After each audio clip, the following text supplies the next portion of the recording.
Dans cette vidéo, je vais vous montrer comment faire une copie de cours en tant qu'enseignant. Le prérequis très important, ben, vous devez avoir un rôle ou une espèce de permission spécifique qui vous est octroyée par votre gestionnaire Moodle. La permission va s'appliquer pour votre département ou votre programme seulement. Alors, la première étape pour pouvoir faire ça, c'est de trouver le cours à copier. Alors, pour la démonstration, je vais aller dans les catégories de développement. Donc, j'ai une catégorie développement ici et une catégorie démo où je me retrouve avec deux cours.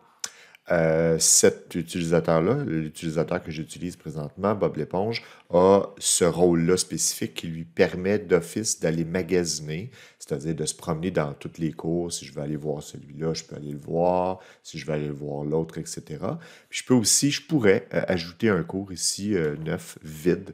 Mais pour la démonstration, je vais faire une copie tout simplement de la compétence C04 démo qui appartient à Brice. Alors, une fois que j'accède au cours, vous devez localiser tout simplement la partie supérieure. Dans la partie supérieure, vous devez localiser les paramètres du cours. Et une fois que vous avez cette fenêtre-là, ben, vous devez sélectionner tout simplement copier le cours.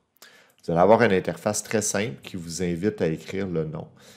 Évidemment, vous devez respecter la nomenclature. Donc, ici, je vais reprendre carrément la nomenclature, mais je vais écrire mon nom à la place, parce que ça va m'appartenir à terme. Donc, j'écris deux fois la même chose, autant dans le nom complet que le nom abrégé. La catégorie de cours, faites attention, si vous avez le droit d'écrire dans plus qu'une catégorie ou une sous-catégorie, vous devez choisir la bonne catégorie où va se retrouver votre cours. Date de début, date de fin, bon, plus ou moins important, vous pouvez laisser par défaut. Et vous faites copier et consulter. Il va y avoir un certain délai de traitement. Plus le cours est gros, plus ce délai-là peut être important, mais c'est de l'ordre de quelques minutes. Soyez patient. Une fois que c'est terminé, vous allez avoir la nomenclature complète avec un petit crochet à droite. Ça veut dire que c'est excellent, c'est bon signe. Directement dans cette interface-là, ben, vous pouvez carrément cliquer sur le cours de destination. Ça va vous amener directement au cours. Sinon, évidemment, il sera dans la catégorie démo. Puis il est ici. Mais vous voyez, il n'y a pas d'enseignant. Fait que ça, c'est la dernière étape. Vous devez absolument vous octroyer vous-même le rôle d'enseignant. Vous pouvez le faire étant donné que vous avez créé le cours. Donc, il vous appartient un peu, mais vous n'êtes pas encore enseignant dedans.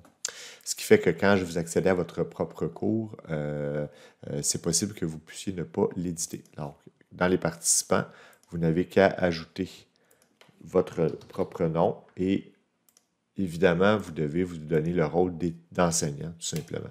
Puis à ce moment-là, ben, vous allez pouvoir être enseignant de ce cours-là, pouvoir le modifier et l'ajouter. Et pourquoi on fait une copie de cours au lieu d'importer les éléments? Ben, premièrement, ça va plus vite. Deuxièmement, si vous avez un carnet de notes spécifique, parce que les carnets de notes ne suivent pas l'importation, mais ils suivent la copie. Donc, dans mon cas ici, j'ai un carnet de notes spécifique avec des catégories, évaluation d'apprentissage, exercice, toute la classification des différents éléments d'évaluation dans le carnet de notes va suivre. Donc ça, c'est un gros avantage pour des cours un petit peu plus complexes. Évidemment, il n'y a aucune trace des étudiants ou des évaluations qui auront été faites dans ce cours-là. C'est un tout nouveau cours et vous pouvez partir, à partir de là, ben, le modifier comme bon vous semble.